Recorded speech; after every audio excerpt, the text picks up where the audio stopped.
Pruitt will do it live. You got to go a little Bill O'Reilly right there, you know. Big Bill O'Reilly guy. Big Bill, terrible. I mean, he was good, but oh God. Anybody that is one of those people where you 100% know they have a slant on their opinion, but then they proceed to tell you they have no slant on their opinion is usually rough. All right. RUFF rough. All right. So, yeah. First of all, everybody here, welcome into NASCAR by the Numbers. I got the fire hat on with a number on it. Come on now. We've got me, your boy, Will, NASCAR Opinion. Then we also have Armany, whose name this week is Dirty Driver, probably because he hasn't showered. But you take that however you want. Armany does the background. That's funny.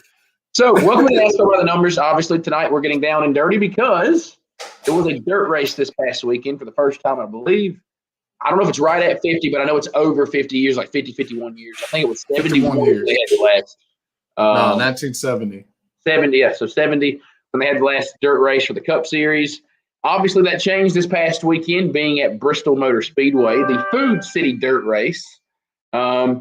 So obviously, we're looking at the race. We watched the race. We're going to kind of break things down. We're going to give the top five, and then we're going to talk about points of the race. Then we're going to get into a discussion about should dirt racing continue at the highest levels, and then no matter what, whether we agree yes or no, our last thing to finish up the night is going to be if we're going to add dirt tracks to the schedule, where does that need to be? Maybe we even throw in a track that maybe we need to cover some dirt with. So we will get on to it, but back to the start off of the show. Armany, what's going on, man? How you doing? I'm doing good. That dirt race was something. You know, I'm still kind of conflicted on how I feel about that dirt race, honestly.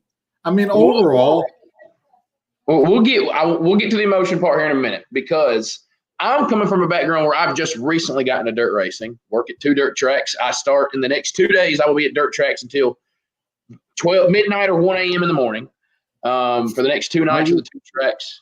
Yes, dirt racing goes. All right.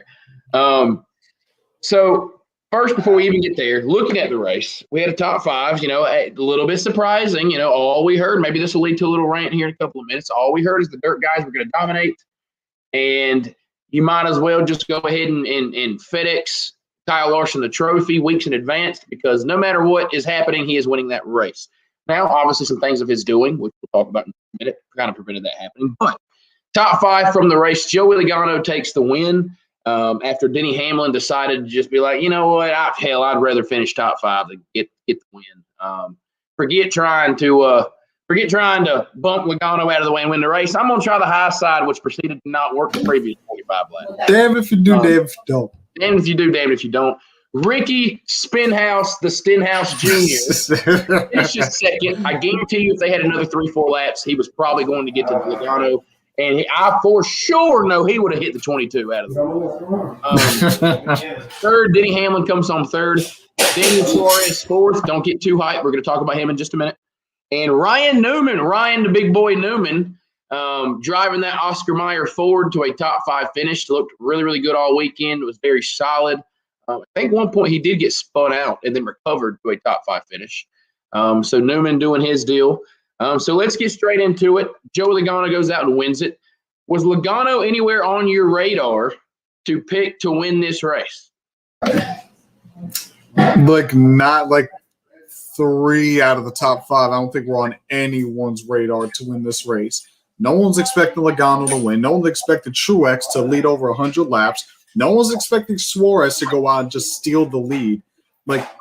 I think you said it best. We thought that the dirt specialists were going to dominate, and that didn't happen at all. Stuart Friesen finished 23rd. Stenhouse finished second, but he was basically outside the top 10 for most of the day. And then one of the specialists, Christopher Bell, we thought would be competing for the win. He made a mistake. He tried to rip the cushion that wasn't there. Exactly.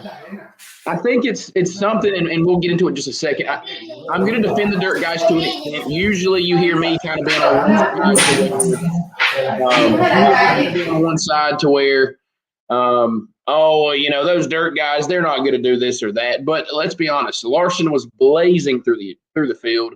Bell was making moves. Larson was going to lead at some point in that race if he doesn't get caught up in a crash, which we can kind of hint towards that. But let's hold off just to answer the Logano thing. That's just on my part.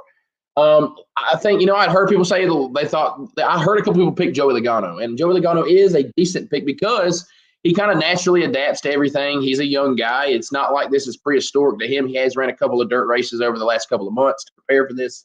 And he's just a good race car driver. He knows how to adapt to any situation. Did I have him winning the race? No. I didn't really know who to pick to win the race. So, I did not have a confident pick. Me and you discussed, I'd had a feeling for months that Larson was not going to win this race.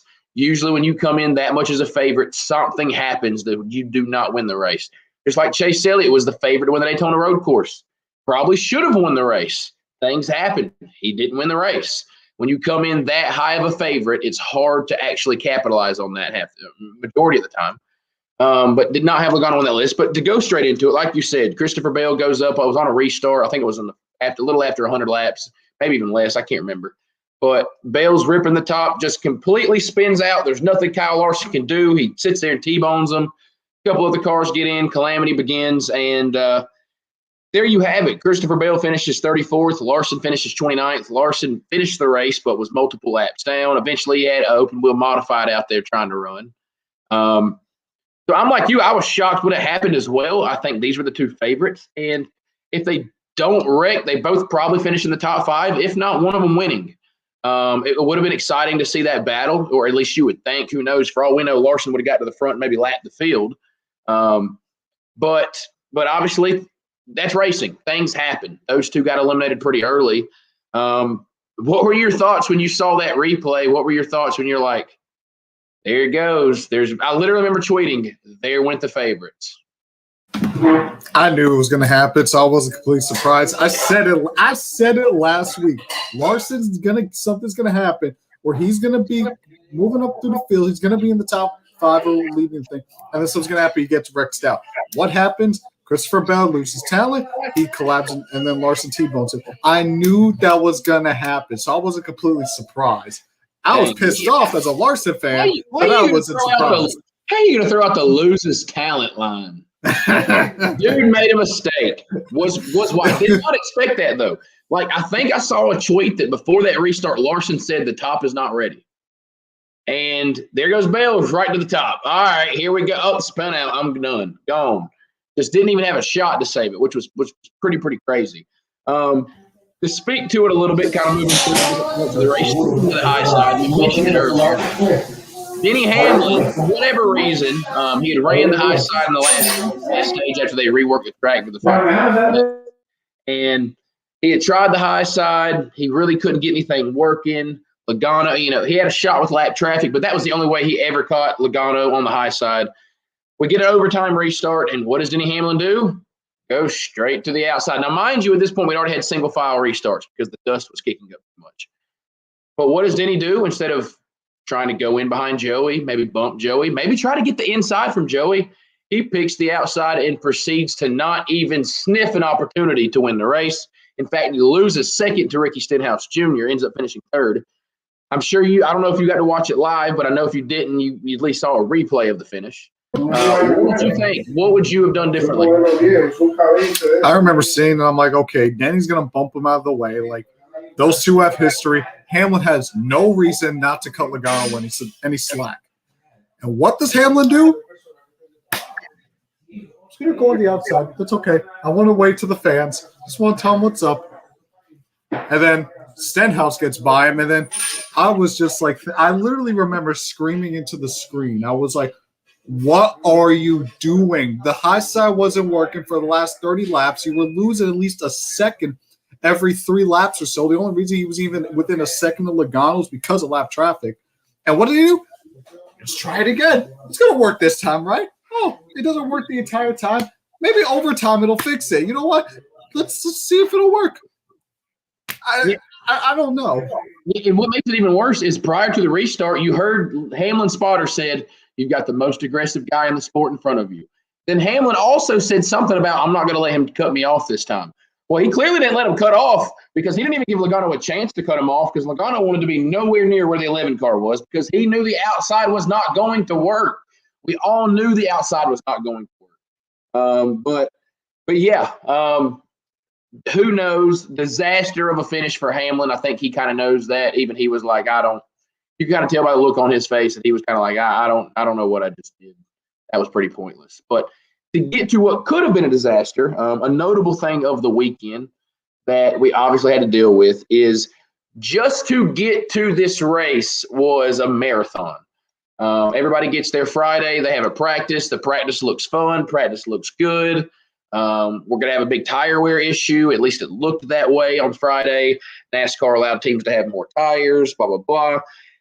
We go out Saturday, and I don't know. I had the TV on. I don't know if I just went to the bathroom or if I got a snack. I missed the only single lap of racing action on Saturday there was. I had the broadcast on. I have no clue what I did to miss that 15 seconds. But anyways, and NASCAR proceeds to, at the moment, embarrass themselves as a sport. They send the trucks out there to run their first heat race. They go into turn 1 and 2. Nobody can see. They escape from the entire windshields. Radiator openings are getting clogged up. Nobody can see absolutely anything. Then you proceed to remember that dirt cars don't run windshield, which was a theme of the weekend. It was too late to change it. There's a lot of technology with those windshields. You can't make that rule overnight. Maybe we'll talk about it a little bit later when we think about things racing in the future. So they throw the red flag out because the track was not ready. It was too muddy. Nobody can see. Nobody can race. And then about 3 minutes later, the bottom proceeds to fall out of Bristol for the next 12 hours. And nothing but – so at the end of the day, even if we didn't have the caking up issue, they weren't going to end up getting the races in. The bottom falls out. You wake up in the morning. It is literally Lake Bristol outside. The TV studio parking lot had beachfront property. There was water everywhere. The entire facility was flooding. Somehow they actually packed down the track pretty well. The track did not get destroyed. But you wake up and you go, well, I knew from 7:30 in the morning that we weren't racing. Danny B, which shout out to Danny B and Danny B Talks and all this stuff. As soon as Danny B posted that video, I was like, it's over with, not racing, just wait longer. Of course, around lunchtime, they called the race. We get to Monday. We're all at work at school or something. We're like, fingers crossed we can run today. NASCAR said the track was ready about midnight the night before. You're thinking, here we go. Everything goes off without a hitch. So what did you think about just the rain and the mist that NASCAR went through this weekend? It's not the first time Bristol. I mean, when they moved Atlanta last year from the second race of the season to the fifth race of the season, it was supposed to be. I thought that was a good move because that race was always plagued by rain. I don't know why they don't do the same thing with Bristol. It's the exact same thing. And there was a stat. 5 out of the last 8 spring Bristol races have been affected by weather. So why don't they do this again? Why don't they move it? Now, I agree they need to move it, but I think if I were to argue for NASCAR, I think the justification is Bristol's the first short track race of the year. And so you're already just now getting to the 7th race, and we're just now getting a short track race. Are you willing to be a fan in the first 10 weeks of the year be intermediates? I think most people would say no. You know, but here's the thing. It's risky to have your first short track of the year is all the way in May when the season starts in February. Here's the thing, though. Martinsville used to be the first short track race of the year. It used to be like the 5th or 6th race of the season. Now, true, and that's a good point. And Martinsville tends to not have a ton of weather issues. There has been a couple times. I myself was at a Monday doubleheader just a couple of years ago at Martinsville. But I think, and this is something to look out for. Whenever they do the Auto Club short track, that might be the move. Get your first short track out in California for the year. All right, that can kind of hold off the fans for a month or two. Let's make that the 5th or 6th race of the year. Get a short track out where Auto Club is. And then that can maybe push back Bristol another month and a half, 5-6 weeks. And that way, maybe that helps prevent the weather. And you still don't have to have 10 cookie cutter tracks to start off the season, besides Daytona and maybe sprinkle in Talladega in there somewhere. I think that could be something that plays into our advantage earlier. But it was a huge disaster. Dude, it almost like I get to the point where I just don't even say anything. It breaks my heart because every time NASCAR has a chance to be on the glow up, that we're going to have 10 million people watching this thing. No, it's going to rain. No, we can't do that. We're not going to have we can't have 7 to 10 people watching. We're going to have 3.5 million people watch on a Monday. Still a good number for a Monday race. The fans in attendance looked awesome. There were a ton of people at the race. Yeah. But it just sucks because you knew it was a great opportunity for a lot of people to watch that race. We ran into problems and things we'll learn. Maybe one day we'll take out the windshields. We have to figure out we need to make it a night race. And it kind of leads us into our next discussion. So plain and simple, we're going to start this second kind of segment, plain and simple. Should NASCAR, regardless of the decisions already made, because they did announce Bristol will return as a dirt track next season, which me and you plan on being at, answer the question straight up. Should NASCAR and the Cup Series continue to have dirt races? I think so. When the situation is right, they're capable of, producing a pretty good dirt race. I mean, you want to talk about going back to grassroots racing. NASCAR's raced on dirt, obviously, before. It was 50 years ago, but they've done it before, so it's a nice little throwback. Honestly, if you take it to the right track with enough history, you can make it a throwback race. So that's an idea to think about. But, yeah, I think they should keep going to dirt racing. I mean, dirt racing, you work at a dirt track, and I remember you told me a couple months ago, a while ago, that dirt racing is on the up and up. So I think NASCAR would be wise to capitalize on that opportunity. Dirt track at a local level is taking over. There's more dirt tracks operating. There's more guys going to dirt tracks. I tweeted out something that was a little misleading. Like, I wouldn't say dirt track is more affordable these days, but because racing is expensive. But there just seems like there's more opportunities in dirt racing. There is a huge dirt racing community that are going to local racetracks every Friday and Saturday, sometimes even Sundays. And I'm talking about hundreds, thousands of people, a ton of people. And I just tweeted this out while you were talking because I said this the other day and I forgot to tweet it out. I don't know of any dirt racing that is not grassroots racing. I mean, even the biggest, the Cup Series of dirt racing, the World of Outlaws, still feels like grassroots racing. Like, you can't have dirt racing and it not feel grassroots. And that is something that is easy for NASCAR to attach itself to. Now, we don't need to necessarily have the road course boom with dirt tracks. I think we have too many road courses at this point. I don't want to oversaturate it again with too many dirt races. Most people are trying to kind of, I think we should have one race at Bristol and let Bristol be the dirt track. I say my idea would be 2. I could be fine with 3. Don't get me wrong. If NASCAR said all 36 races are dirt races, I would be excited, but it's not what needs to happen. We have that already. That's the World of Outlaws. They do that way better than we'll ever do dirt. But I really, really think that we need to have a track. There's another track that me and you didn't discuss that we're going to have to add to at the bottom of our list for our last segment. I'm going to write that down real quick before we forget. It's been getting a lot of buzz the last couple of days. I really think we should have a traditional, natural-built dirt track that is on the schedule. And I don't mean one week build and create. I'm talking about, dirt tracks that are already established. I don't want to give up names because we're going to talk about that here in just a couple of minutes. But I would like to see – I'm fine with Bristol having a dirt race, even though ideally I would let Bristol hold 3 dates now, 2 on the concrete, 1 on the dirt. I don't know if logistically they can do that, just with the time that it takes to turn this thing around, because you would still have to keep the spring date just to allow time to clean up for the first of 2 concrete races. Because ideally I would say you'd put 1 now, you'd put 1 in July or August, you'd put 1 near the end of the playoffs. Because I just think, for 1, everybody loves Bristol. And for 2, we need more short tracks. I'm fine with there being more of another race at Bristol if we're getting 2 on concrete, 1 on dirt, because that dirt race is not traditional Bristol. The only way I think that can work is because NASCAR's not going to do what they did before with, like, let's say Pocono or Michigan, where there's only like a 4-week span. It'd be great, but I don't think they're going to do that again. I think they're trying to get away from that. The only way I think you can really have 2 concrete races and 1 dirt race is if you make the second, or I guess in this case, maybe like the first Bristol concrete race or whatever, as like maybe a pre-race, like a preseason race, kind of like the Clash. That's the only way I could think of it. We'll see. We got Dakota in here, says we're wild in here.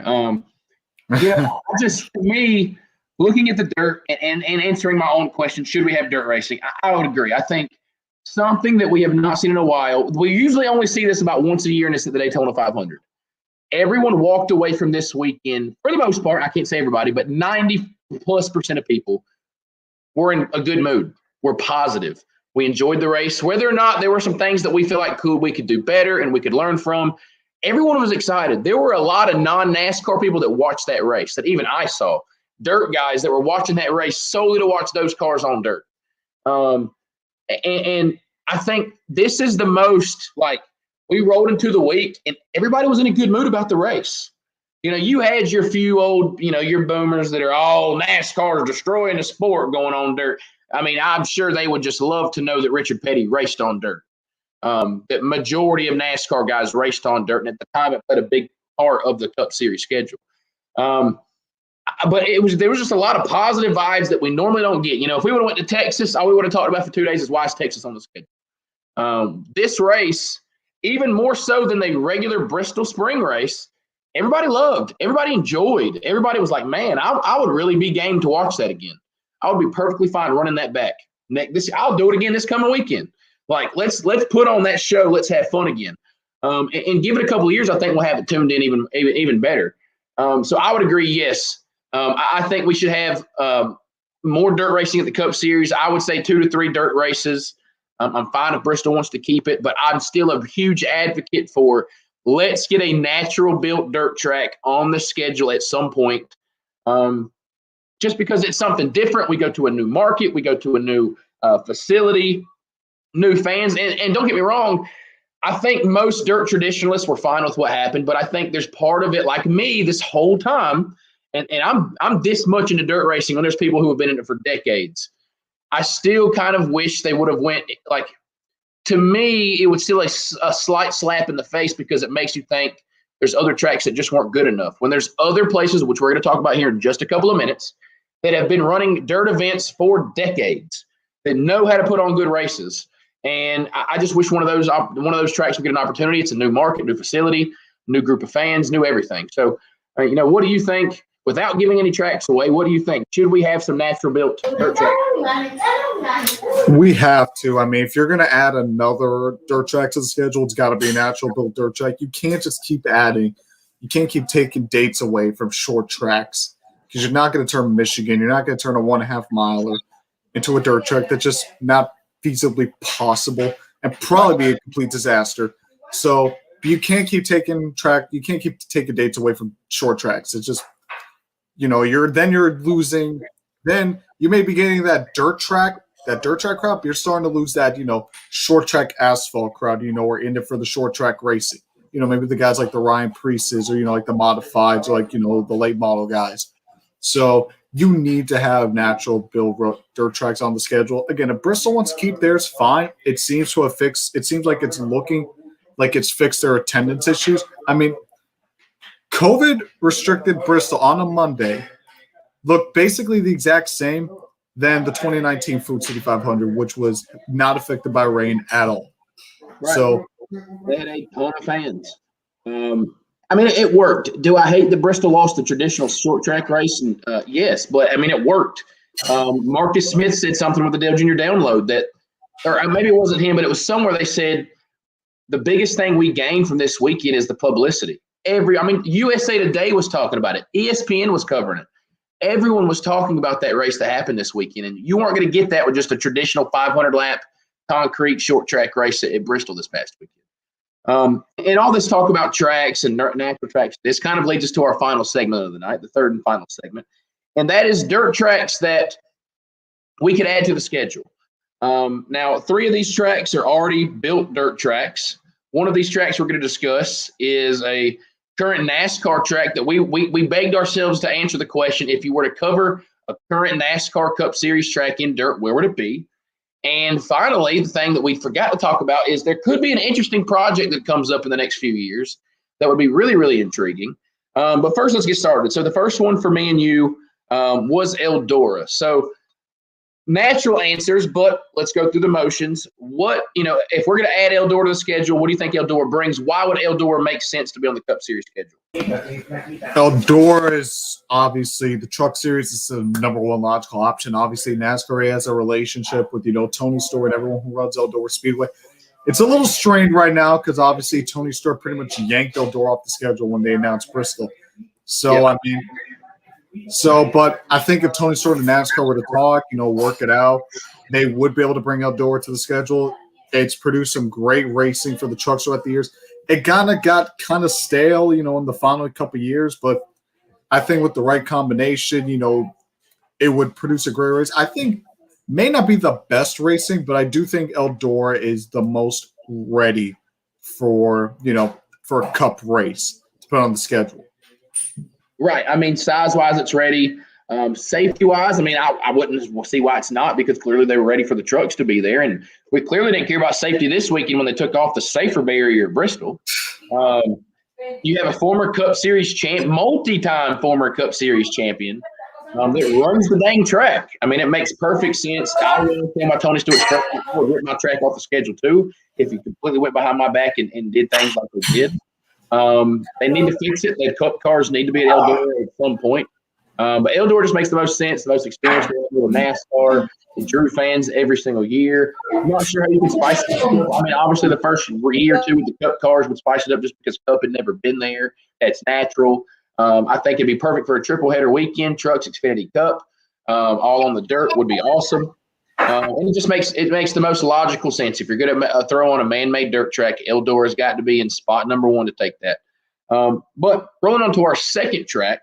Now, this is one, I may work at a couple of local dirt tracks, but in a grand scheme of things, I'm not a big dirt guy. I know you're really not either. We know the names of a lot of these big places, but we don't follow the outlaws. We don't know what every single one of these tracks. Now, we kind of picked the three that we picked, not only are probably the most famous in our region and just in general, I guess really two are the most famous. One just makes sense geographically, and then we'll talk about the other two. But the next one we had was Knoxville. Obviously, every year hosts one of the biggest dirt races of the year, the Knoxville Nationals.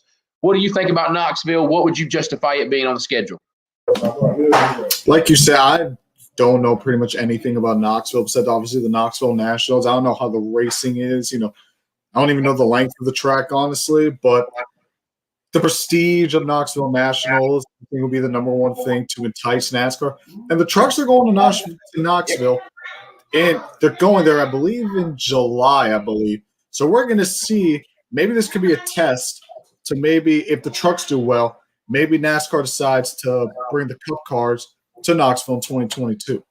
It's always good when you have this new connection made. Now, why Gateway still doesn't have a Cup race, I have no clue. That completely blew my mind that we weren't running at Gateway this year. So you can't always say, well, because there's a relationship, it's going to happen eventually. But obviously, Eldora's off the schedule. NASCAR, to me, this is a good sign, because if NASCAR was satisfied with the level of dirt racing in the sport, they would have just had the Bristol dirt race for the trucks, and that would have been it. They didn't really need to add another dirt track. This, to me, shows that NASCAR is actively looking to find dirt opportunities, because they could have just mailed it in. They could have just said, we don't really need Knoxville. We didn't have Eldora last year, but we made it up for it with the Bristol dirt race. It's a good sign that they want there to be multiple dirt races on the schedule. Knoxville is going to be a really good experiment, a really great market, I would assume. I don't know, but I would assume makes a lot of sense to be there. The Knoxville Nationals are some of the biggest well-known dirt races in the world. So it makes logical sense. Again, another place that is used to hosting big-time dirt racing events. Logically just makes sense. Southeast kind of region. You're going to have a fan base that shows up excited. They're going to have a lot of fans show up for that truck race, I'm sure. The Cup cars would do the same thing. So I think the first two are pretty logical. The third one, obviously, it's another very well-known dirt track, but specifically geographically makes a lot of sense, and that is the Charlotte dirt track. Now, I've heard a thing or two, and maybe I misunderstood it, but I've heard, and I'll get into it in a second, there's some reasons that maybe NASCAR hadn't gone to the Charlotte dirt track, or they didn't, because you would think, I'm assuming SMI owns it. I'm assuming the Smith family owns the Charlotte dirt track, the same ones that own Charlotte and all that kind of stuff. So logistically, it would make the most sense to go to the Charlotte dirt track. But before I get into some of the other things I've heard, what do you think about the Charlotte dirt track being on the Cup schedule? How would you justify it? You're in the boardroom. You're saying telling me, tell me dirt tracks that should be on the schedule. They tasked you with convincing them that Charlotte dirt track needs to be on the schedule. What would you say? I think it's a good idea. I think you can actually market it in a way.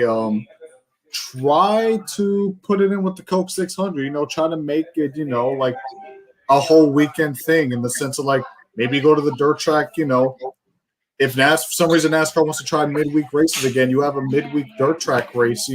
At the Charlotte dirt track, and then you got the Coke 600. So, and geographically, like you said, it does make a lot of sense to go to the Charlotte dirt track. Obviously, that's where all the teams are. I guarantee you probably, I think Cup guys, they would be more enticed to learn more about the track, especially because it's so much closer to them than, let's say, Bristol. Bristol's not that far away, in the grand scheme of things. But obviously, logistically and geographically, it would make more sense to go to the Charlotte dirt track. But as you're just about to explain, there's some reasons why they haven't even, I don't know the full story. I don't think it's a media source, a very legitimate media source in the sport who's been around for a long, long time. Sort of been kind of a mentor to me over the last couple of years as I've kind of gotten into the dirt side of things. I think there's some soil issues they've had at the dirt track. There's some certain things where they just, to put it plain and simple, they haven't quite liked the racing they've got there over the last few years. And I don't know if that's via the World of Outlaw guys or whose concern it is, but I've heard they've even gone as far as to like send soil samples out, to get tested and like what can they find to make racing better at the Charlotte dirt track. But let's say we don't have any of those issues. The argument is easy. You're in Charlotte. You're at home. Logistically, it makes so much sense to have a dirt race here. You're literally in your backyard. You're in racing country. You're going to have an attendance. You're not going to have any attendance issues right off the bat because you're in the middle of racing town. I mean, that's where it is. Everybody is at, and they're all going to come to the race. It makes perfect sense. You're already in tune with the market. Everybody can go home at the end of the night. Everybody loves being racing in Charlotte because you can go home and you're at home in less than an hour. You can go to bed in your own house that night, and it's home. And so it just makes more sense to have another place that you could call home that you're not going to have attendance issues, and hopefully we'll put on a pretty good show. So the next one, it gets a little bit fun. The last one's really fun to think about, but the next one's pretty fun. We tasked ourselves with asking us, all right, we're picking one Cup Series track. What are we throwing dirt on? And naturally, it probably comes down to two, and that is Martinsville and Richmond.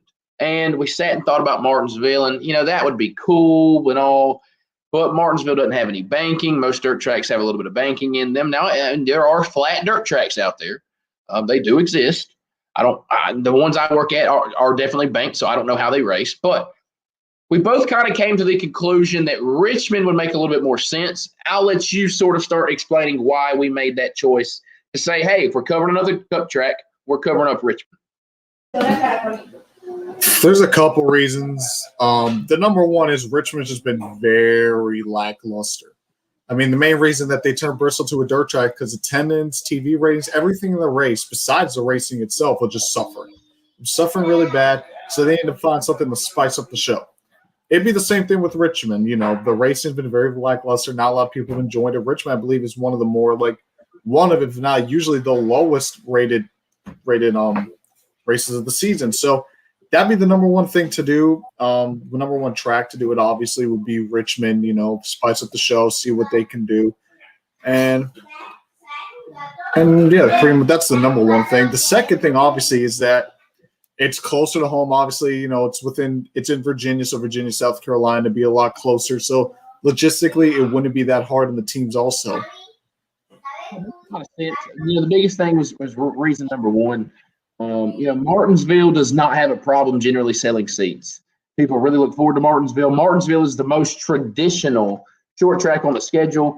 I think it's one of the oldest tracks on the schedule. Martinsville has been around for decades. Martinsville really doesn't need help selling tickets. The first date of the year, which is coming up in just a couple of weeks, everyone they're ready for that short track racing because we've only had one or two races on the short track at that point. Everyone's still ready for it. And the second race sells itself because it's their last chance to make it to the championship four. So they don't really have any rating issues. They don't have any ticket issues. Richmond has been very still. I don't know what it is. Richmond used to be a pretty entertaining race back 10, 15 years ago. I don't know what has changed. I don't know if it's the Cup cars. I don't know if it's The track, it's hard to explain. Richmond used to be fun. When it was the regular season finale and there was a lot on the line, you'd see a guy like Jeremy Mayfield go up and win the race and do something crazy. You don't see that anymore. You don't really see those moments anymore. Richmond has become very, very stale. Makes perfect sense. Hell, let's throw dirt on it. The video game did it. NASCAR Heat decided to throw dirt on it. So clearly it's possible. Because clearly throwing fake dirt and real dirt on a track is the same exact thing. They also threw fake dirt on Bristol. They called it. Right? They called it. So it just makes the most sense. If you're telling me we're forcing you to pick a cup track to put dirt on, let's make it Richmond. As interesting as Pocono would be, that is a shit ton of dirt that you would have to put on Pocono. Richmond just makes the most sense. Dirty triangle. The dirt triangle. Now that is something right there. Now the last thing has kind of caught a little bit of steam the last 48 hours. Specifically, kind of a combination of all this dirt racing talk and sort of a combination of the Dale Jr. download when Marcus Smith came on and talked about that. He says, I can't promise anything, but we're not giving up on North Wilkesboro. Most people know North Wilkesboro used to be on the Cup Series schedule, hasn't been in like 20, 25 years. The track looks horrific. There's cracks all over the track. There's grass everywhere. Everything has grown up. There's no safety features. You could clearly tell they packed up, left, and have not come back. A lot of people have been floating around the idea, we're talking about let's build a purpose-built dirt track. Let's save North Wilkesboro Speedway. Well, why don't you combine the two? Let's tear up the asphalt because clearly it's too late to save it. If you were going to rebuild North Wilkesboro, you'd have to start from scratch. You'd have to destroy everything and rebuild it. So why not cut half that process down? Yeah, we got to destroy it regardless, right? Let's build us a purpose-built NASCAR dirt track at North Wilkesboro, and you just solved two issues. You got another short track, and you saved North Wilkesboro. And you've got that second dirt race that everyone pretends they don't want, but secretly do. Marcus Smith and them also could probably I think they already own the track. So there you go. You got two things that just talk about two birds with one stone. Rebuild North Wilkesboro, make it a natural built dirt facility for Cup cars. What say you? I haven't heard that idea yet, but dude, Marcus Lemonis tweeted at Dale Jr. and said, I know about North Wilkesboro. I didn't know about it turning into a dirt track or potentially. That's what I'm saying. Marcus Lemonis tweeted at either Mike Davis or Dale Jr. today and said, tell Marcus Smith to call me. I saw that. So I was just thinking, okay, they're just going to revive North Wilkesboro. That is honestly a really good idea. You're probably going to wait like 3. It would be it's a brilliant. I don't know who the first to say it was. I think Marty Smith at one point might have said something about it. There was a football player that listens to the Dale Jr. Download. He said something about it because they didn't mention that on the podcast.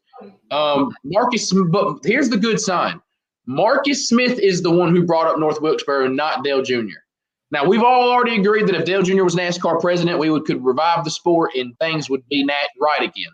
That's not going to happen because Dale Jr. would take. Dale Jr. literally said on the podcast, "You wouldn't want to hire me because I tear up all your racetrack." He literally said that to Marcus Smith live on camera. But Dale Jr. has so many great ideas. I don't know why this didn't come up, but it would make perfect sense. You get North Wilkesboro back. You make it a dirt track because people would flock to that place to watch a dirt race there. And you can make it a natural built dirt track that's centered around NASCAR. I'm sure you could bring in other weekly series or big touring series. Just makes a lot of logical sense. So we will leave the fan base with that. Clearly, Marcus Smith is not giving up on North Wilkesboro like we thought he had. Maybe. Clearly, he brought it up for a reason. Who knows what that reason could be? So with that being said, we have enjoyed getting down and dirty with everybody. Unless Armani has any other comments.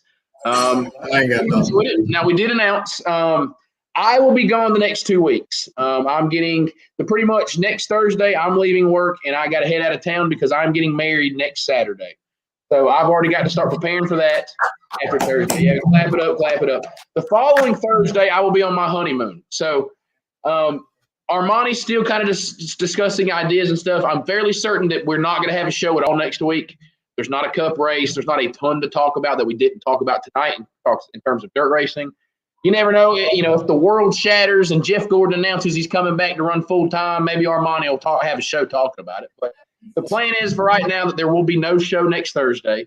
And I think Armani is in the works to have him and maybe another guest the following Thursday, maybe do a show. It's not fully in stone, but we're working on some things. Unless I'm magically freer than I thought I would be, I did not expect that to happen. So right now, as is, I'm gone for 2 weeks. I'll be back in a couple of weeks or 3 weeks for our next show. But we will see how that goes. Everybody put all the pressure on Armani that you can, make them nervous. With that being said, I guess so. If you're ready, we're ready to roll out for the night. We're gonna roll out like Hamlin rolled out of the bottom lane. Oh my God, we're rolling out. We're taking the high side. We got no shot of winning it all. We'll see you next week. Damn if you do, damn if you don't. Damned if you do, damned if you don't.